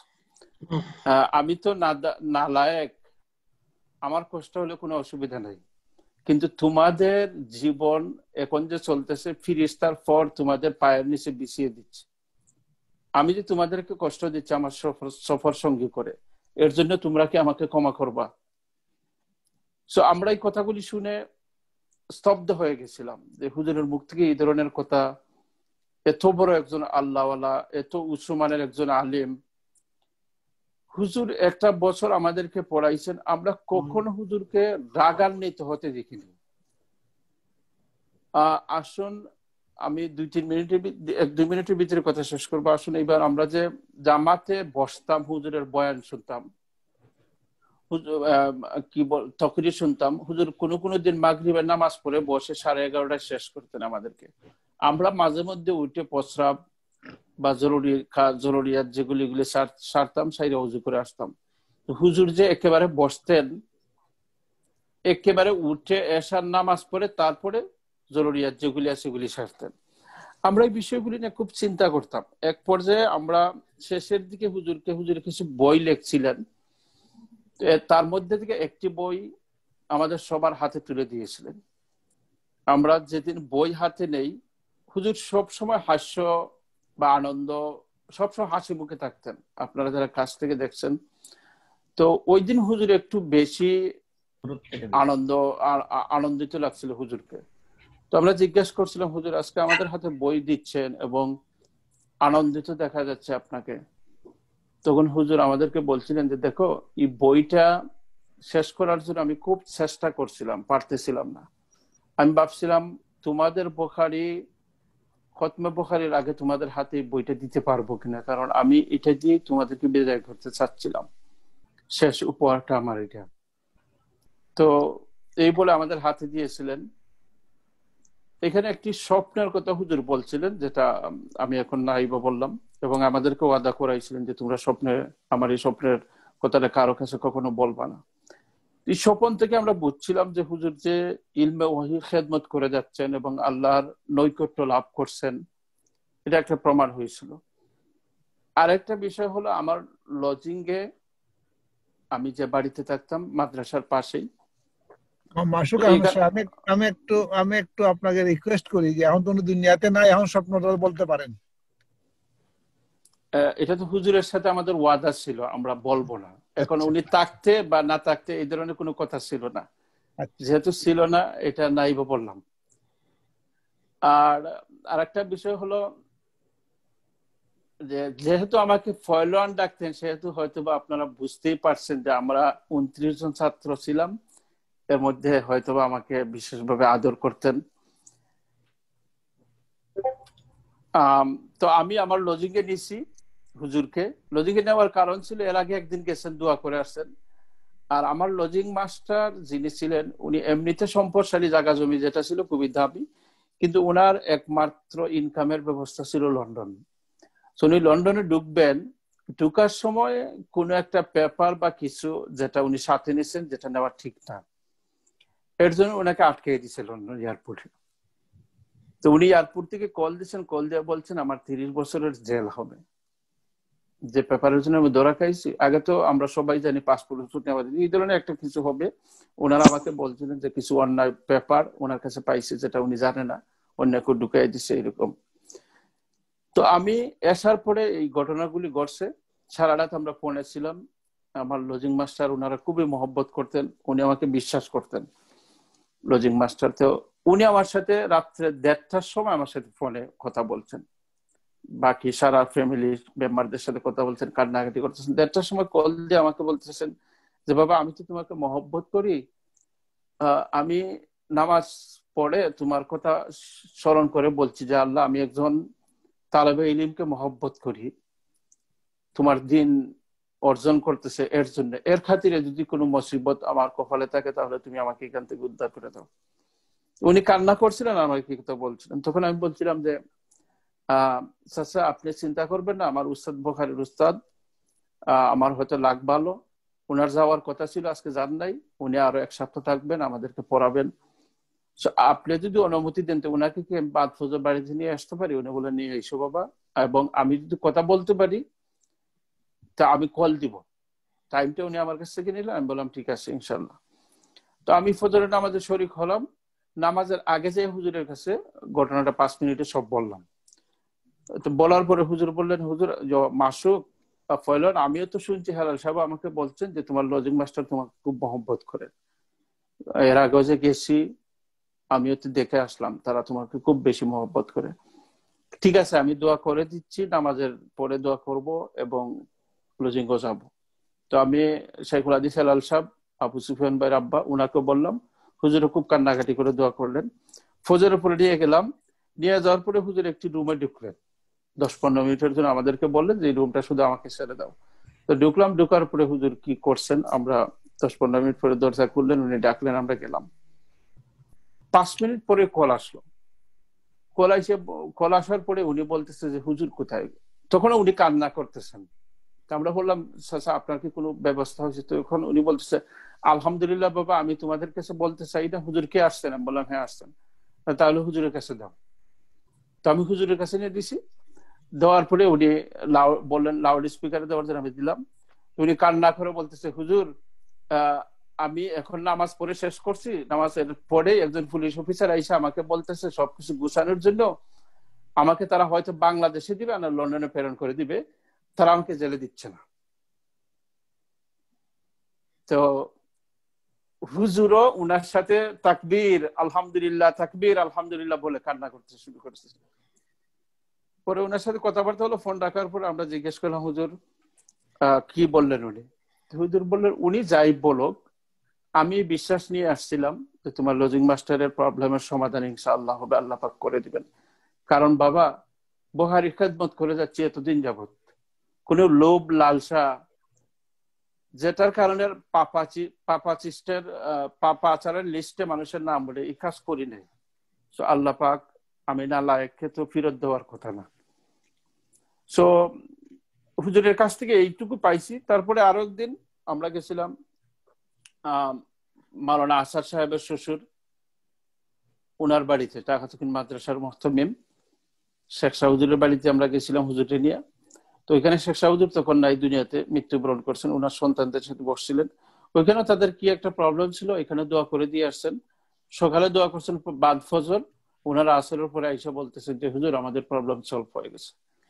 তো উনি শুধুমাত্র একজন কোরআনের হাদিসের খাদেম ছিলেন তা না, আল্লাহর একজন মাকবুল বান্দা ছিলেন। আমি যেদিন নিউজটা দেখছি ফেসবুকে দেখার পরে আমার কষ্ট হচ্ছিল। আমার লাইফে অনেক উস্তাদ পাইছি, কিন্তু আমি একেবারে হৃদয়ের, আমি 30 সেকেন্ডে শেষ করে দিব। আমি একেবারে হৃদয়ের মধ্যখানে আমার মণিকুটায় যাদের স্থান দিয়েছি তাদের মধ্যে থেকে 2 জন উস্তাদ আমার, সবাইকে আমি সম্মান করি। কিন্তু এত বিশ্বাস, এত শ্রদ্ধা, সব উস্তাদের প্রতি শ্রদ্ধা আছে। মাওলানা আব্দুল কুদ্দুস বারোয়ালি ফির সাহেব হুজুর আর এমদাদুল হক সাহেব বুখারী। আব্দুল কুদ্দুস সাহেবের কাছ থেকে সবক নিয়েছি আমরা বুখারী, কিন্তু এমদাদুল হক সাহেব আমার এখনো মনে আছে উনি আমাদেরকে প্রথম দিন যে তকরির দিয়েছিলেন, আমি এখনো পুরাপুর তকরিরটা বলতে পারি, আমার কোনো প্রবলেম হয় না। আল্লাহ এত বড় একজন আলিম আমাদের কাছ থেকে নিয়ে গেছেন এবং এত বড় একজন বুজুর্গ, এটা অপূরণীয়। আমরা দোয়া করি ওনার ফ্যামিলি মেম্বারদেরকে যেন আল্লাহ পাক সবরে জামিল দান করেন এবং আমাদেরকে যেন ওনাদের উত্তরসূরি হিসাবে আল্লাহ পাক কবুল করেন। জাযাকাল্লাহ ইমাম মাসুক আহমদ সাহেব, অত্যন্ত গুরুত্বপূর্ণ বা ইউনিক কিছু কথা শুনলাম। আমি জানতাম না যে উনি সরাসরি ছাত্র। আলহামদুলিল্লাহ, আরো অনেক কিছু জানতে পারবো অন্য সময়। যেহেতু আজকে আমাদের সাথে উপস্থিত আছেন সুদূর বাংলাদেশ থেকে আমাদের শেখুল হাদিস এমদাদুল হক সাহেবের ভাই শেখুল হাদিস হযরত মাওলানা আহমদুল হক সাহেব, উনি উপস্থিত আছেন। ওনার কাছ থেকে কিছু শোনার আগে আমরা যারা আছি যদি 1 মিনিট সময় জাস্ট অনুভূতিটা যদি দিয়ে আমরা ছেড়ে দিতে চাই। মসজিদ মিশনের প্রেসিডেন্ট সভাপতি হযরত মাওলানা হাফিজ রফিকুল ইসলাম সাহেব, আপনার সাথে তো দেখা হয়েছে। আমি 1 মিনিট সময় আপনার কিছু অনুভূতি নিতে চাই। আসসালামু আলাইকুম ওয়া রাহমাতুল্লাহি ওয়া বারাকাতুহু। ওয়া আলাইকুম আসসালাম। আমার ভয় হচ্ছে বাংলাদেশের এক এক করে প্রবীণ ওলামারা দুনিয়ার থেকে আল্লাহ পাক উঠিয়ে নিচ্ছেন। আল্লাহ পাক বাংলাদেশের ভাগ্যে কি হবে জানি না।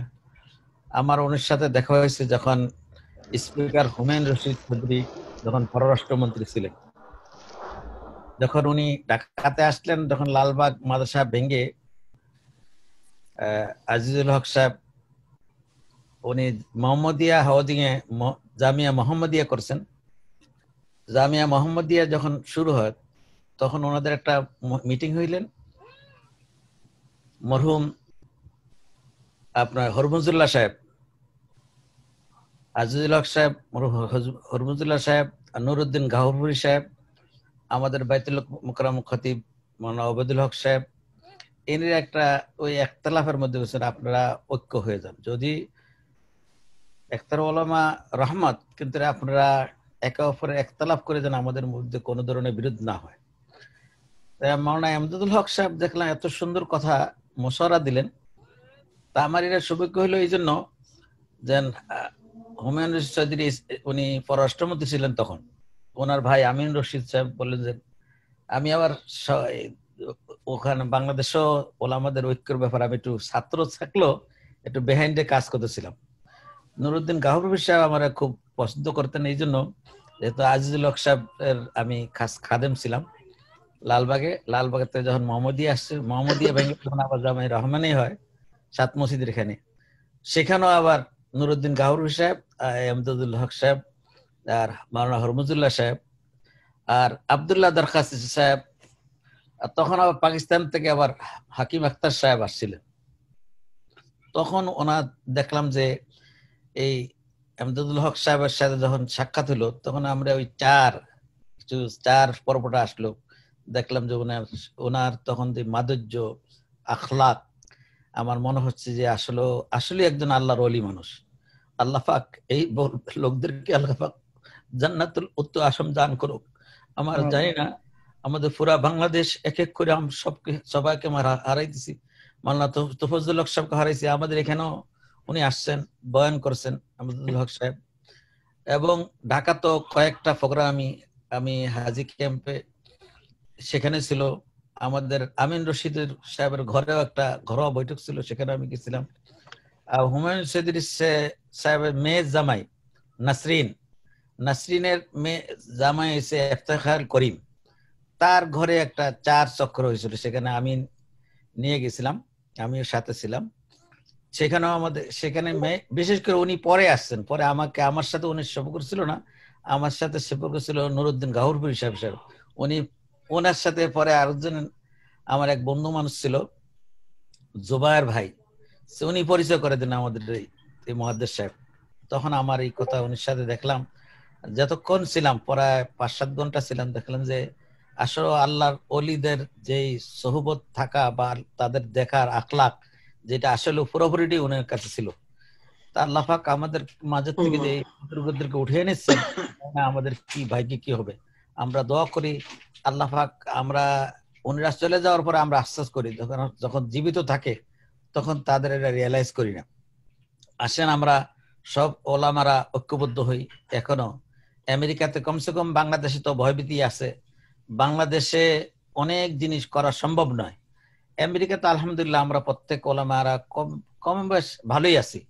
আমরা ইসলামের জন্য তারা যে কাজগুলি করেছেন, হরমুজুল্লাহ সাহেব বলেন, নুরুদ্দিন গাহুরপুরি সাহেব বলেন, তাদের যে অ্যাক্টিভিটি ছিল সারা বাংলাদেশ ব্যাপী, তারা অনেক সময় তারা গোত্রের মধ্যে ছিল না, সারা বাংলাদেশটারে মনে করতে এটা আমার কাজ, আমার এলাকা, আমার থানা, আমার এরিয়া, প্রতি জায়গায় তারা যাইতেন, যেখানে তারা যাওয়াইতেন, দিন রাত মনে করতেন না, কোনো ব্যস্ততা তারা মনে দেখাইতেন না। তা আমরা আসেন ঐক্যবদ্ধ হই, তাদের যে কাজগুলি আমাদের জন্য নিদর্শনগুলি রেখেছে আমরা সেগুলি ফলো করি, তখনই তারা রুহানির বরকত আমরা পাবো, লাভ করব। আমাদের এক এক করে হারাই ফেলতেছি, জানি না আমাদের ভাগ্য কি হবে। এই জন্য আমরা আসেন ঐক্যবদ্ধ হই। জাযাকাল্লাহ শেখ, অত্যন্ত আপনারা যারা আমাকে দাওয়াত দিয়েছেন, আল্লাহ পাক আপনাদের উত্তম জাযা দান করবে ইনশাআল্লাহ তাআলা। আমিন। আমাদের 1 ঘন্টা প্রায় হয়ে গেছে, আর স্ক্রিনে যাদেরকে দেখা যাচ্ছে না আমি দুঃখিত। আমি যেহেতু এমদাদুল্লাহ সাহেব শেখুল হাদিস উপস্থিত আছেন, ওনার কাছ থেকেও কিছু শুনবো। আর 1 মিনিটে আমার উজান পার্কের মৌলানা রশিদ আহমদ সাহেবকে 1 মিনিট একটা অনুভূতি, জাস্ট যেহেতু ওনারাও দেখছেন, সাথে করছেন। বিসমিল্লাহির রহমানির রহিম। আজকের এই সুন্দর আয়োজনের মোহতারম সভাপতি, সঞ্চালক, উপস্থিত উলামায়ে কেরাম, আসলে শেখুল হাদিস আল্লামা এমদাদুল হক রাহিমাহুল্লাহ আমার উস্তাদ না, তবে ওনার জীবনী, ওনার কয়েকটা বইও আমার পড়ার সৌভাগ্য হয়েছে। বিশেষ করে তরিকুস সুলুক, বাইবেল ও খ্রিস্টানের মূল রূপ, হিদায়াতুস সারি ইলা দিরাসাতিল বুখারী, এই উনার লেখা এই বইগুলো আমি পড়ার সৌভাগ্য হয়েছে। তো উনার যতটুকু পড়ে আমরা অনুধাবন করেছি, উনার শিশুকালের একটা ঘটনা আমি একটা বইতে পড়ছিলাম। সেটা হলো 1.5 বছর বয়সে উনি হঠাৎ করে একদিন নিখোঁজ হয়ে গেলেন। অনেক খোঁজাখুঁজির পরে উনাকে পুকুরের মধ্যখানে গিয়ে পাওয়া গেল। 1.5 বছর বয়স মাত্র পাওয়া গেল, এবং উনি হাত পা চিৎ করে সেখানে সাঁতার কাটতেছেন। প্রায় ঘন্টা খানিক পরে উনাকে পুকুর থেকে তোলা হলো। এরপরে দেখা গেল যে উনি 1 ফোঁটা পানিও খান নাই, আবার উনার ক্ষতি হয় নাই। সুবহানাল্লাহ। দেখেন, উনি ডাক্তার সাহেব আগেই বলেছেন, উনার নাম আমি তখনও পড়েছিলাম আনিসুল আউলিয়া, জানি না আমার কথাটা সত্য কিনা। আনিসুল আউলিয়া উনার নানা রাখেছিলেন আসাদুল্লাহ রাহিমাহুল্লাহ, রাখিয়েছিলেন আনিসুল আউলিয়া। তো উনার ছাত্র জমানার যে কয়েকটা বিষয় আমরা জেনেছি, যে সরফ নহ 1 বছরে উনি মুখস্থ করে ফেলেছেন। আমরা জানি মানে সরফ এবং নাহব মির কত কঠিন সাবজেক্ট, এবং উনি শুধু একজন শেখুল হাদিস ছিলেন না, আরবি সাহিত্যের অন্যতম একজন পাণ্ডিত্য ছিলেন। আমি যখন মিশকাত পড়ি 1997 সালে, তখন বাংলাদেশের 10 জন উলামায়ে কেরামদের জীবনী নিয়ে আমাদেরকে একটা প্রতিযোগিতা দেওয়া হয়েছিল, যে 10 জন উলামায়ে কেরাম আপনি সিলেক্ট করেন, যাদের জীবনী শুনে, জীবনী পড়ে আমরা এখান থেকে নসিহত গ্রহণ করতে পারি। তখন আমি যে 10 জন সিলেক্ট করেছিলাম এর মধ্যে ছিলেন অন্যতম ছিলেন আল্লামা ইমদাদুল হক রাহিমাহুল্লাহ। তো আমি কটা লম্বা করব না, অনেক আমরা জিনিস জেনেছি এখান থেকে। তো উনি ইসলামী সাহিত্যের বড় একজন পাণ্ডিত্য ছিলেন এবং ইসলামী ফাউন্ডেশন উনাকে, যে ইসলামী ফাউন্ডেশন একটা কমিটি ছিল, সেই কমিটির প্রধানও ছিলেন। অনেকে আমরা জানি না এই বিষয়গুলা। এবং আরবি সাহিত্য, বাংলা সাহিত্য সহ অনেক সাহিত্যের পাণ্ডিত্য ছিলেন। আল্লাহ সুবহানাহু ওয়া তাআলা তাকে জান্নাতুল ফিরদাউসের মেহমান হিসেবে কবুল করো এবং উনার পরিবার পরিজনকে ধৈর্য ধারণ করার তৌফিক দান করো। আজকের আমাদের এই আয়োজনকে কবুল করো। জাযাকাল্লাহ রশিদ ভাই, এখানে অনেক উলামায়ে কেরাম উপস্থিত আছেন, কিন্তু নাম সবাই বা ফেস না দেখতে পারতেছি না আমি এখন। তো আমি আজকে অত্যন্ত আমরা আনন্দিত যে আমরা হযরত শেখ ইমদাদুল হক সাহেবকে, আহমদুল হক সাহেবকে পাইছি। ওনার কাছ থেকে কিছু শুনবো। এখন মৌলানা আসাদ সাহেব অনেক সময় থেকে লাইনে আছেন, এখন ওনাকে তো দেখছি উনি মনে মিউটে। উনি সরাসরি ছাত্র কিন্তু মৌলানা আসাদ সাহেব। তো 1 মিনিট সময় আপনিও যদি 2-1টি কথা বলেন, আমরা একদিন আলোচনা করবো এ নিয়ে, বিশদ আলোচনা হবে, যেহেতু 1 ঘন্টা হয়ে গেছে আমাদের। আর শেখ সাহেব এখানে কষ্ট করতেছেন। মৌলানা আসাদ সাহেব, সংক্ষিপ্ত আপনার অনুভূতি, যেহেতু আপনি ওনার সরাসরি ছাত্র। মিউটে আছেন আপনি, আনমিউট করেন। আনমিউট করেন এটা। জি, বিসমিল্লাহির রহমানির রহিম। সম্মানিত উলামায়ে কেরাম, আমি কয়েক সেকেন্ড কথা বলবো, কারণ রাত্রে প্রায় 1 ঘন্টা হয়ে গেছে, 10টা হয়ে গেছে গিয়া। বেশি লম্বা করবো না, আর একই কথা বারবার বলা হর। আর আমি যে কথা বলা হয়েছে এই কথাগুলো আমি আর বলবো না। আমাদের বাংলাদেশে আল্লামা শেখুল হাদিস ইমদাদুল হক সাহেব রাহিমাহুল্লাহর আগে 26 জন বড় বড় শেখুল হাদিস মারা গেছেন, আর উনার নম্বর হইল 27 নম্বর। এর মাঝ থেকে প্রায় 25 জনের নাম আমার কাছে লেখাও আছে। আমরা শেখুল হাদিস ইমদাদুল হক সাহেব দরগার যে সময় শেখুল হাদিস হিসাবে উনাকে রাখা হয়েছে, এর আগের শেখুল হাদিস ছিলেন ওই হবিগঞ্জের ডাক্তার সাহেব একটু আগে বলছেন আব্দুল হান্নান সাহেব। এই আব্দুল হান্নান সাহেব ছিলেন আগের শেখুল হাদিস, আর আব্দুল হান্নান সাহেবের পরে হইলেন গিয়ে মানে আমাদের এই ইমদাদুল হক সাহেব দরগা মাদ্রাসার শেখুল হাদিস। যাক, আমি এই কথা বলবো না, আমি শুধু একটাই কথা বলবো যে উনি যে জেহিন বা ওনার যে কতটুকু উচ্চ পর্যায়ে, এটা আমার বলার কোনো প্রয়োজন নাই। শুধু একটাই কথা বলে আমি শেষ করবো কয়েক মিনিটে। ওনারা যখন মিশকাত শরীফ পড়েন মঈনুল ইসলাম হাটাদারিতে, তখন আমাদের সিলেটের আরো কয়েকজন উলামায়ে কেরাম ছিলেন। এর মধ্যে থেকে একজনের নাম হইল গিয়া গৌসউদ্দিন, মৌলানা গৌসউদ্দিন। আপনারা কেউ চিনবেন না, একমাত্র চিনবেন মৌলানা রফিক সাহেব আর মাদানী একাডেমির প্রেসিডেন্ট সাহেব, আর কেউ চিনবেন না। প্রতিযোগিতা শুরু হইল হাটাদারি মাদ্রাসাতে যে বয়জাউই শরীফ কে কার আগে শুনাইতে পারবেন। আলহামদুলিল্লাহ, সবার আগে ইমদাদুল হক সাহেব আমাদের উস্তাদ শেখুল হাদিস রাহিমাহুল্লাহ শুনাইছেন, আর সেকেন্ডে শুনাইছেন আমাদের বিয়ানীবাজারের মৌলানা গৌসউদ্দিন সাহেব। আর কেউ মানে আউয়াল টু আখের মানে শেষ পর্যন্ত এরকম আর শেষ করতে পারে নাই, দুজন আমাদের সিলেটি। আমিও কোথাও বলতেছি যে উনার জেহেন, এর আগে তো সবাই ব্যাপারে বলছেন যে উনার যে জেহেন কতটুকু আছিল, আর আউলিয়া উনার নামটা উনার বাড়ির কাছ থেকে শুনছি। এটা যদি আমি আরো কিছু যদি বলি তাহলে মানে এটা শেষ করা যাবে না। আর উনি যে বয়জাউই শরীফ শুনাইছেন, উনি যখন মঈনুল ইসলাম হাটাদারিতে দরায় হাদিসে পড়েন, উনার নিচে যারা পড়েন এরা মিশকাত শরীফে মানে 1 বছর মানে জুনিয়র সিনিয়র।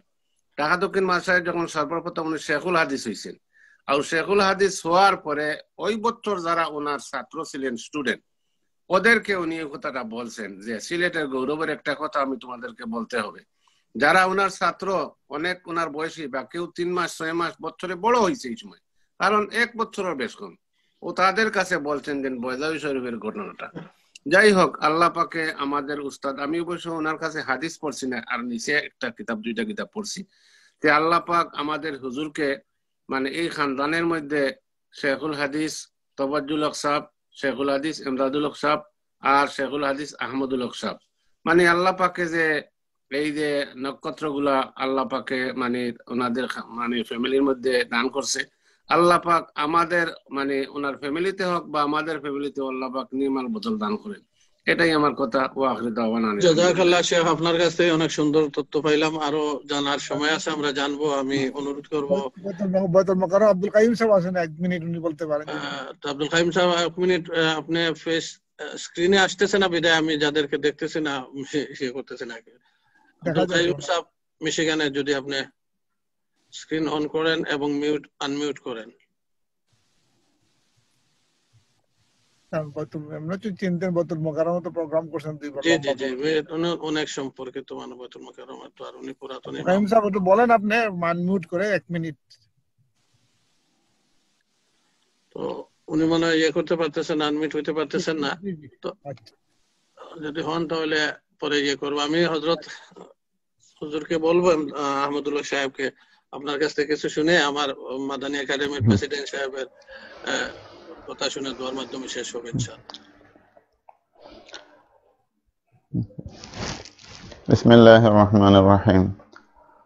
তো আজকে মাদানী একাডেমির উদ্যোগে নিউ ইয়র্কের উলামায়ে কেরামের সহযোগিতায় আমার শ্রদ্ধেয় বড় ভাই এবং আপনাদের অনেকেরই উস্তাদ, সুপরিচিত হযরত শেখুল হাদিস আল্লামা ইমদাদুল হক সাহেব রহমতুল্লাহি আলাইহির স্মরণে এই আলোচনা এবং দোয়ার মাহফিলে আসলে আমি খবর পেয়ে মানে দাওয়াতের অপেক্ষা করি নাই, আমি সরাসরি অংশগ্রহণ করেছি যে ওনার এই জিক্রে খায়রে আমি শরীক হব এবং আপনাদের সাথেও শরীক হব, শেয়ার করব এবং দোয়া করব। এবং আমার শ্রদ্ধেয় বড় ভাই ডাক্তার সাহেব যেরকম বলেছেন, কথা বলার তো পরিবেশ বা মানসিকতা এখন নাই, কারণ আমরা পারিবারিকভাবে 1 বছরে আমাদের 2 জন মুরব্বী, পরিবার হিসাবে বড় ভাই মানে মুরব্বী, তাদের ছায় আমরা ছিলাম, তাদেরকে হারিয়েছি। অন্যদিকে দ্বীনি লাইনে ওনারা ছিলেন আমাদের জন্য আদর্শ রাহবার, জাতির জন্য তো বটেই, আমাদের জন্য। এই অবস্থায় কথা বলার তো আসলে মানে মানসিক অবস্থা নাই, দুঃখ ভারাক্রান্ত। এবং আমার জন্য বিশেষভাবে আপনারা হয়তো অনেকেই জানেন যে আমি একদম ছোটবেলায় যখন হেফজ শেষ করি তখন ওনার কাছে ছিলাম ঢাকা দক্ষিণ মাদ্রাসায়। উনি যখন হাদিস পড়াইতেন, যেটা মাওলানা বলেছেন যে উনি দীর্ঘক্ষণ হাদিসের দর্শে থাকতেন, রাত্রে 10টা সাড়ে 10টা আমি ওনার কামরায় থাকতাম। ওই সময় বড় বড় হাদিসের কিতাব আমি দেখেছি এবং ওনার কাছ থেকে যেটা শুনেছি এখন আমার স্মৃতিপটে সেগুলো ভাসে। এবং ওই সময় ওনার যারা ছাত্র ছিলেন অনেকে ওনার চেয়ে বয়সে বড়, কিন্তু উনি এত ছাত্র বৎসল ছিলেন যে উনি শেখুল হাদিস অবস্থায় কয়েক বছর অতিবাহিত করেছেন, হাদিসের বড় বড় কিতাবগুলো পড়িয়েছেন। ওনার ছাত্ররা বয়সে ওনার বড়, উনি তখনও বিবাহ বন্ধনে আবদ্ধ হন নাই। এবং উনি এত মহব্বত করতেন, নিজের যা মানে ওনার কাছে টাকা পয়সা থাকতো ছাত্রদের জন্য খরচ করতেন, সেটা আমি তখন দেখেছি এবং শুনেছি। তো আমার হইল যে আমি ওনার ছাত্র, ছোট ভাই। এই বছর উনি এই যে গত মাসে উনি বাংলাদেশ থেকে বিদায় হইলেন, ওই সময় মানে সর্বশেষ এয়ারপোর্টে গত 8ই নভেম্বর, ডিসেম্বরে 6 ডিসেম্বর রাত্রে মানে ইন্তেকাল করলেন।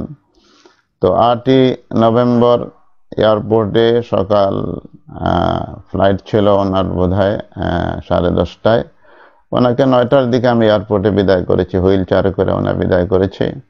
যাওয়ার সময় উনি বারবার বলতেছিলেন যে আর হয়তো দেখা হবে না, এবং তাই হইলো। তো এই জন্য আমার স্মৃতিটা খুবই মানে কষ্টকর। এবং তো ওনার ব্যক্তিত্ব, ওনার পাণ্ডিত্য এগুলো তো বলার অপেক্ষা রাখে না। তো 2-একটা কথা বলি, শেষ করবো যেহেতু অনেকক্ষণ হয়ে গেছে। আর আমাদের মুরব্বী হযরত মাওলানা মুহিবুর রহমান সাহেব, মাদানী একাডেমির সভাপতি এবং আজকের মানে মুরব্বী, উনিও অপেক্ষা করতেছেন।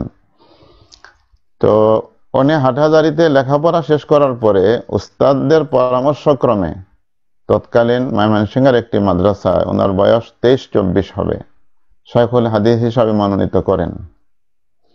উনি যখন প্রথম শুনলেন উনি খুব স্তব্ধ হয়ে গেলেন। কেন হইলেন?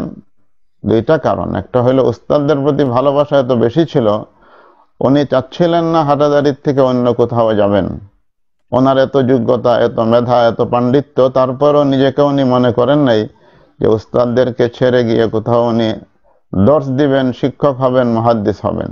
বরং ওনার জীবনের সাধনাই ছিল যে উস্তাদদের খেদমতে পড়ে থাকবেন। যখন ওনাকে বলা হইল, উনি অপারগতা প্রকাশ, না হুজুর আমি তো এই জন্য উপযুক্ত না। তৎকালীন মুহতামিম হযরত আব্দুল ওয়াহাব সাহেব, হযরত থানভী রহমতুল্লাহ আলাইহির খলিফা আব্দুল কাইয়ুম সাহেব, যে মুহাদ্দিস সাহেব হুজুর হিসেবে পরিচিত ছিলেন, আপনাদের অবগতির জন্য বলছি, তৎকালীন যুগে মুহাদ্দিস দুইজনকে বলা হইতো, ঢাকার হেদায়েতুল্লাহ সাহেব আর হাটাজারির হযরত আব্দুল কাইয়ুম সাহেব, ওনারাই মুহাদ্দিস ছিলেন। তো ওনারা যখন বললেন না আমরা তোমাকে মনোনীত করেছি, তোমার যেতে হবে, অপারগ হইয়া বললেন হুজুর, তখন মুফতি ফয়জুল্লাহ সাহেব রহমতুল্লাহ আলাইহি, মুফতি আজম, বাংলাদেশের গৌরব, যে মুফতি আজম আসলে ওই সময় মুফতি ফয়জুল্লাহ সাহেবই ছিলেন, আনোয়ার শাহ কাশ্মীর রহমতুল্লাহ আলাইহি শাগির্দ, এবং ওনার সনদ ছিল হযরত শেখুল হিন্দ রহমতুল্লাহ আলাইহির থেকে। হযরত ফয়জুল্লাহ সাহেব রহমতুল্লাহ আলাইহি যদিও সরাসরি দর্শ করেন নাই হযরত শেখুল হিন্দ রহমতুল্লাহ আলাইহির কাছে, কিন্তু হযরত শেখুল হিন্দ রহমতুল্লাহ আলাইহি যখন সর্বশেষ সফরে চলে যান হেজাজে, এবং তার থেকে উনি মাল্টায় বন্দী হন, যাওয়ার আগে হযরত ফয়জুল্লাহ সাহেব রহমতুল্লাহ বিশেষভাবে হযরত শেখুল হিন্দ রহমতুল্লাহ আলাইহির কাছ থেকে হাদিসের সবক নিয়েছেন এবং ইজাজত নিয়েছেন। তো উনি এত বড় উচ্চ মাকামের অধিকারী ছিলেন। তো ভাই সাহেব বললেন যে মুফতি ফয়জুল্লাহ সাহেবের অনুমতি ছাড়া তো আমি যেতে পারবো না। অগত্যা হযরত শেখ আব্দুল ওয়াহাব সাহেব উনি বললেন, তুমি যাও, আমি হুজুরের কাছ থেকে তোমার জন্য অনুমতির ব্যবস্থা করব। যথারীতি উনি ময়মনসিংহ চলে আসলেন। আসার পরে কয়েক সপ্তাহ অতিবাহিত হয়েছে, উনি দর্শ শুরু করেন নাই, অপেক্ষা করতেছেন কবে চিঠি আসবে। অবশেষে হযরত মুফতি ফয়জুল্লাহ সাহেব রহমতুল্লাহ আলাইহির লিখিত চিঠি আসলো, তারপরে উনি দর্শ শুরু করলেন। তো এখানে আমাদের যারা নবীন ওলামায়ে কেরাম বা যারা মনে করেন কিছু যোগ্যতা হইলে হাদিস পড়ানো বা হাদিস পড়াইতে পারাটাই হচ্ছে আমার জীবনের সবচেয়ে বড় সফলতা, এটা লক্ষণীয় যে উস্তাদদের অনুমতি, উস্তাদদের সাহচর্য, উস্তাদদের খেদমতে থাকাটা ওনার কাছে প্রধান ছিল। মুহাদ্দিস হয়ে যাওয়া, বড় উস্তাদ হয়ে যাওয়াটা ওনার কাছে তখন কোনো লোভনীয় বিষয় ছিল না। যাই হোক, তারপরে তো অনেকেই জানেন ওনার পাণ্ডিত্য। উনি ঢাকা দক্ষিণ মাদ্রাসার দীর্ঘদিন শেখুল হাদিস ছিলেন, দরগা মাদ্রাসার শেখুল হাদিস ছিলেন। আমি তো সরাসরি ওনার ছাত্র ছিলাম আলহামদুলিল্লাহ।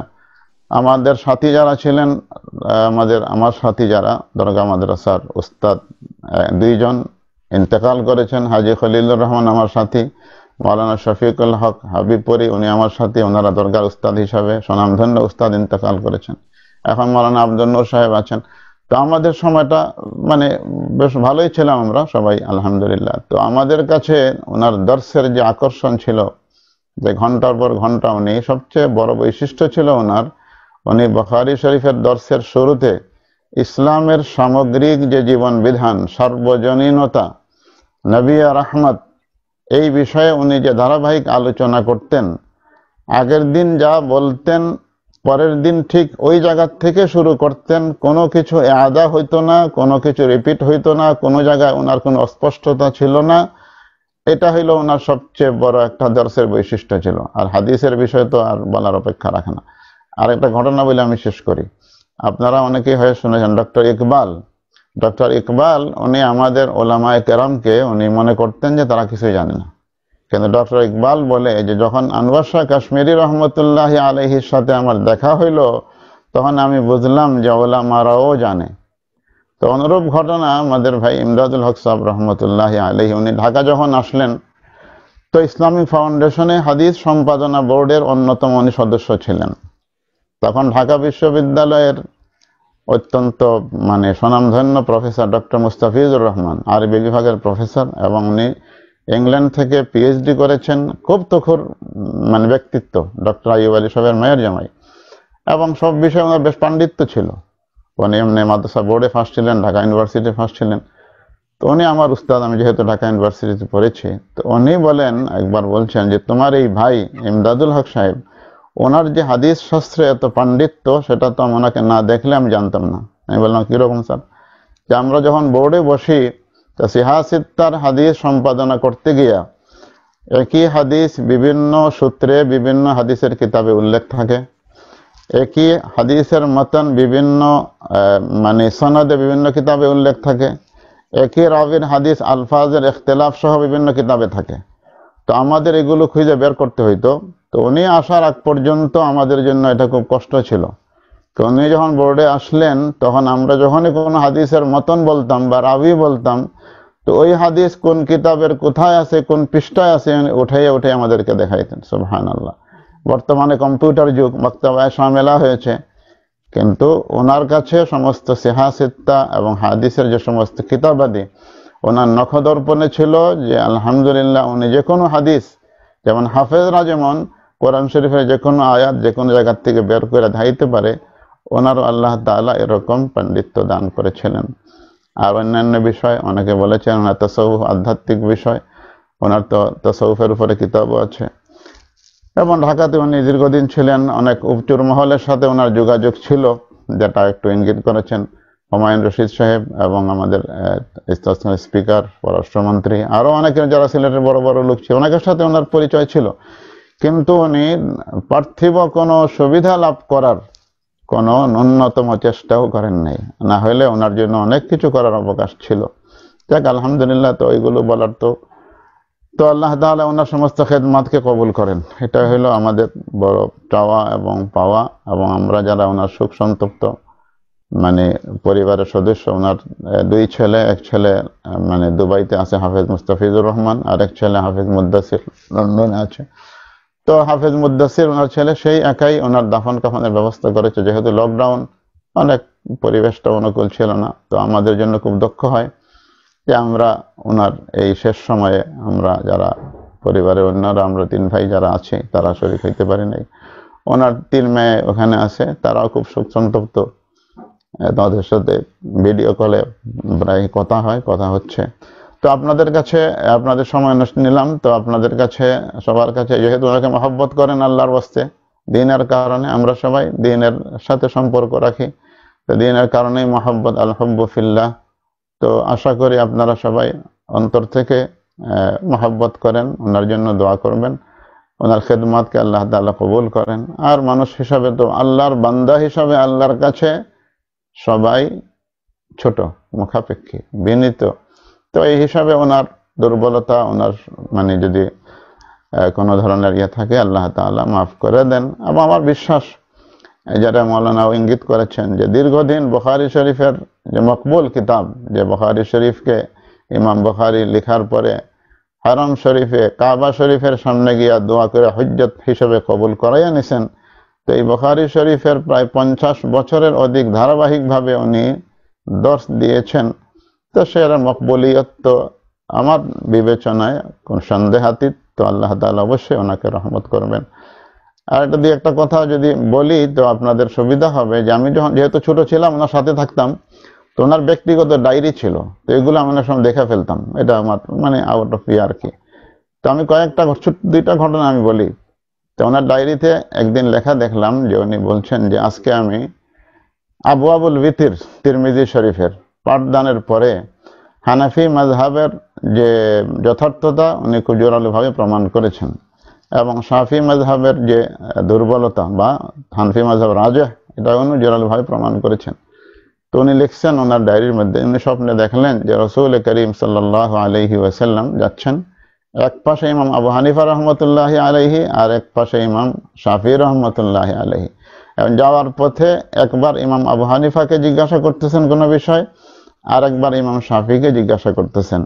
এর থেকে ওনার এটা বুঝে আসলো যে ইখতিলাফুল আইম্মা, এটার কারণে কোনো মাযহাবকে খাটো করা বা তানকিস করা যাবে না, দেখেছি। তারপরে ওনার ডায়েরির মধ্যে লেখা ছিল যে অনেক সময় কোনো হাদিসের দুর্বোধ্য বিষয় ওনার বুঝতে সমস্যা হইতো।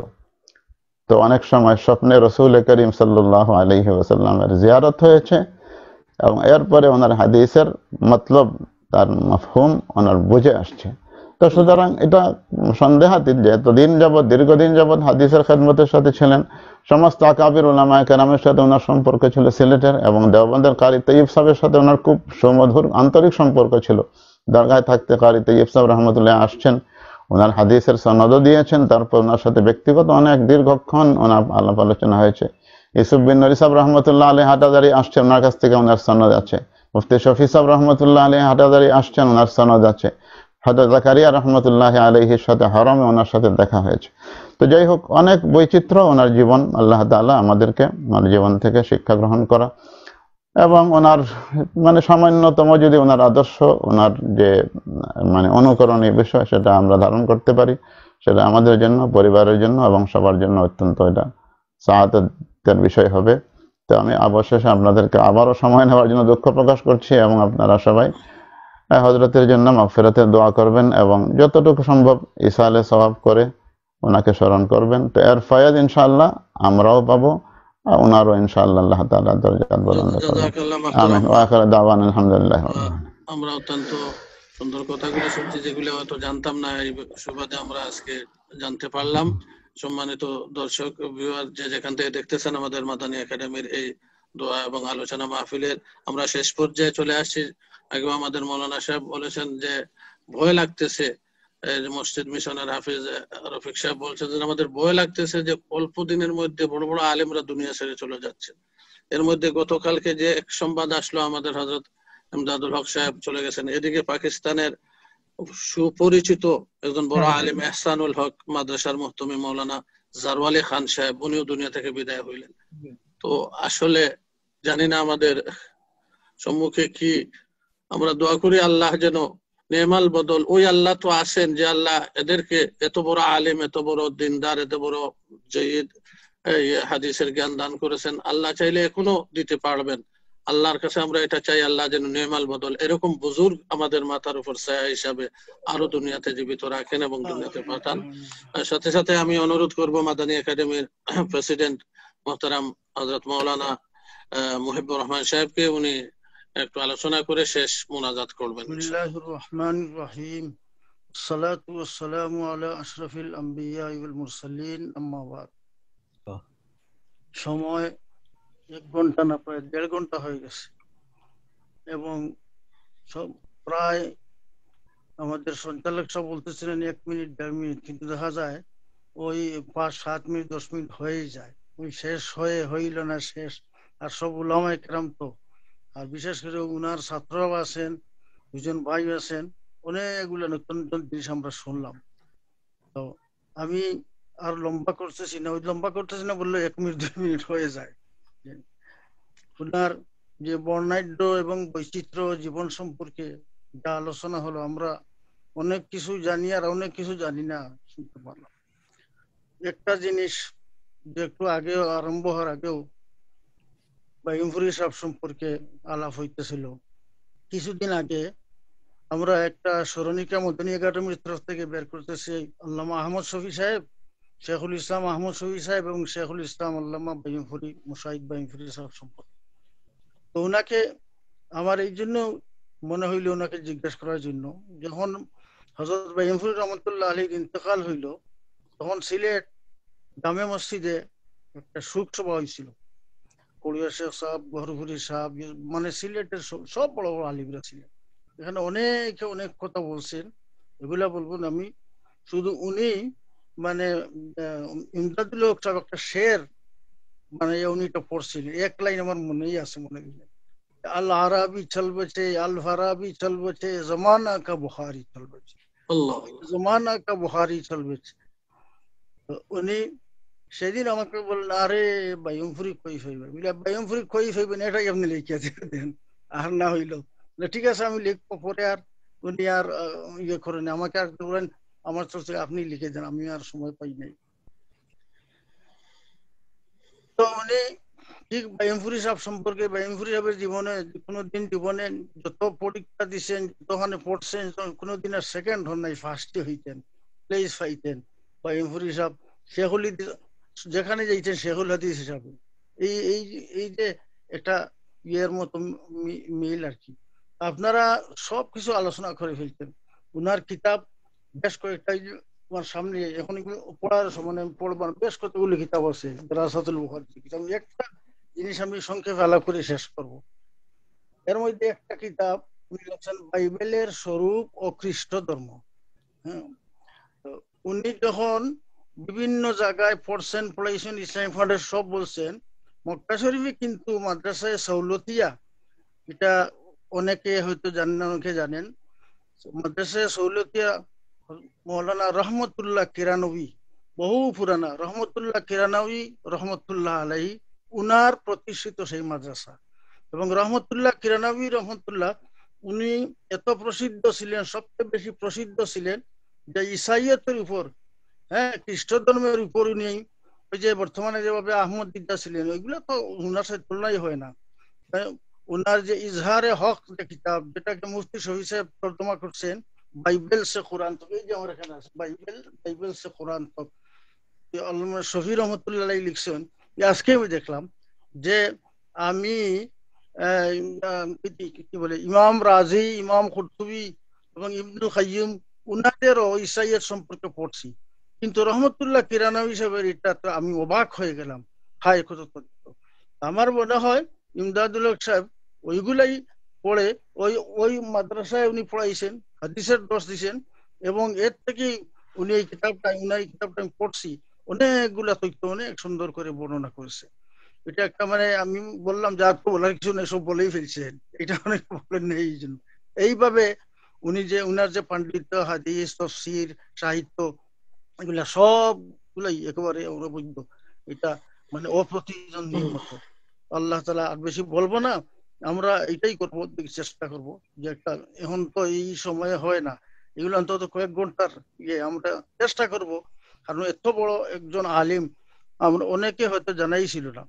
যারা আমি তো উনার লেখা, উনার ছাত্র হইবার পাই না, এখানে আমার সাথে উনার মাত্র 5 বছরের ব্যাচ কমি। উনি 41-এ জন্মগ্রহণ করছেন, আমি 48-49-এ। এই জন্য ছাত্র না হইলে চলাফেরা করছি ওই সময়। আর ওই আমেরিকায় আসার পরেও আমার এখানে থাকছেন, বহু গল্প, বহু কিছু হয়েছে। বিশেষ করে উনার কিতাবগুলো আমি পড়ছি, এগুলোতে বোঝা যায় যে উনি একজন বিশাল বড় মাপের একজন শেখুল হাদিস, মুহাদ্দিস, দারাসাতুল কি, এটা যেটা দারাসাতুল কি, এটার নাম কি, আল হেদায়াতুস সারি ইলা দারাসাতুল বুখারী, এইটা যে 500 কি বলে 1000 পৃষ্ঠার বুখারী শরীফের মুকদ্দিমা ভূমিকা শুধু আরবিতে যে লেখছেন, বহুত বিরল না, বহুত বিরল, সবকিছুই বিরল। আল্লাহ তাআলা উনাকে উনার মকাম কে আলা ইল্লিনে আল্লাহ তাআলা জান্নাতুল ফিরদৌস নসিব করেন, আমরা দোয়া করি। এবং মানুষ হিসাবে কোন ভুল থাকলে আল্লাহ তাআলা দরগুজর করেন, আমাদেরকে ফয়েজ দিয়ে ফয়েজ। এবার এক কথাই যে অনেকে বলছেন যে আমাদের কি অবস্থা, উলামারা চলে যাচ্ছেন, হ্যাঁ, এই জন্য বাইমফুরি সাহেব সবসময় আমি দেখতাম দোয়া করতেন, যে কি বলতেন যে গায়রা মাফতুন, যে আরাদতা বিকওমিন ফিতনাতান ফাতাওয়াফানা গায়রা মাফতুন। তারা গায়রা মাফতুন, দেখেন সামনে কি রকমের বর্তমান অবস্থা, আমাদের বাংলাদেশে কি রকমের ফিতনা আসতেছে, এই সমস্ত ফিতনা তারা দোয়া করতেন যে এই ফিতনাগুলি আসার আগে যেন আমাদেরকে আল্লাহ তাআলা আপনি নিয়ে যান। আমরাও এই ফিতনার সম্মুখীন আল্লাহ তাআলা হুজুর সাল্লাল্লাহু আলাইহি ওয়াসাল্লামের শিক্ষা দিয়ে আমরা বলতে পারি, ইজারাত বিকওমিন ফিতনাতান ফাতাওয়াফানা গায়রা মাফতুন। আল্লাহ তাআলা আমাদেরকে এই আয়োজন যারা করেছেন, এবং যারা বিশেষ করে উনার 2জন ভাই, একজন মিশিগান থেকে এবং উনি তো বাংলাদেশ থেকে, আলহামদুলিল্লাহ। আমি তো উনারা দাওয়াত দেন, আমি আর ইয়েই করছিলাম, বলি নাই, মনে হয়েছিল যে বলতাম যে ওনাদেরকে বলে, আজকালকে তো ইয়ের যুগ, কি বলে সবাই ইয়ে করতে পারে। যাই হোক, আমরা খুশি যে ওনারাও শরীক হয়েছেন, ওনাদের থেকে বহু কিছু জানতে পারলাম ওলামায়ে কেরামের দেশ থেকে। এখন মুখতসর আমি বলবো ওনার ভাই উনি করুক, ভালো হবে। রফিক ভাই, ওই যে পাকিস্তানের একজন বড় শেখ, আমি জারওয়ালি খান সাহেবের কথা। হযরত, আপনি তো আমাদের হিসাব, আপনার মুসাফির অনেক দূর, আপনার কাছ থেকে আপনার দোয়া যদি পরিচালনা করেন। আমি বললাম যে আমার মনে হয় আমাদের মুরব্বী আমাদের সবার মুরব্বী নিউ ইয়র্কের মানে যত দিনে খেদমত হচ্ছে, আলহামদুলিল্লাহ আমাদের যে মুরব্বী হযরত মাওলানা অধ্যাপক মুহিবুর রহমান সাহেব, ওনার তত্ত্বাবধানে হইতেছে। উনি দোয়া করলে, দোয়াটা আমার আরজ হইল, উনি দোয়া করলে আপনার যে আন্তরিকতা ভাই হিসেবে যে বুঝিয়ে দোয়া। আচ্ছা, আপনার হুকুম হইলে তো আর মানে রদ করা যাবে না। আমার আরজু আর কি আপনি করলে ভালো হয়। بسم الله الرحمن الرحيم الصلاة والسلام على أشرف الأنبياء والمرسلين اللهم اغفر لعبدك اللهم اغفر عبدك حضرة العلام شيخ الحديث علامة إمداد الحق اللهم اغفر له وارحمه وادخل في جنتك روحه في جنة الفردوس الأعلى في جنة الفردوس الأعلى وارفع شأنه وزد شرفه وارفع شأنه واجعل مقامه في مقامه ونهار في مقعد صدق عند مليك مقتدر اللهم اغفر لنا وله اللهم اغفر لنا وله اللهم اغفر لحينا وشاهدنا وغائبنا وصغيرنا وكبيرنا وذكرنا وأنثانا اللهم من أحييته منا فأحيه على الإسلام ومن توفيته منا فتوفه على الإيمان আয় আল্লাহ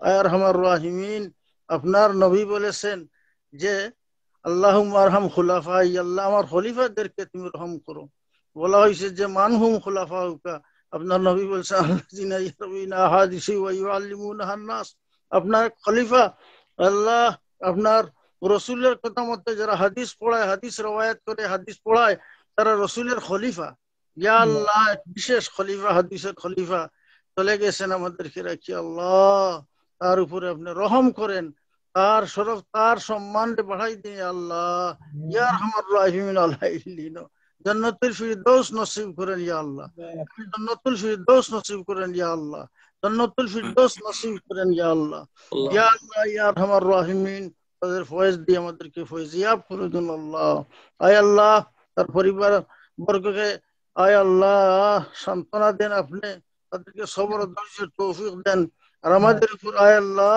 যে ফিতনা মুসিবত আসতেছে এতে আপনি আল্লাহ মুস্তাকিম ইস্তেকাম দিনের উপর ইস্তেকাম তৌফিক দেন ইয়া আল্লাহ আমাদের ভয় হইতেছে ফিতনাতে আমাদের ইমানের হেফাজত করতে পারবো কিনা আল্লাহ আয় আরহামার রাহিমিন আমাদেরকে আপনার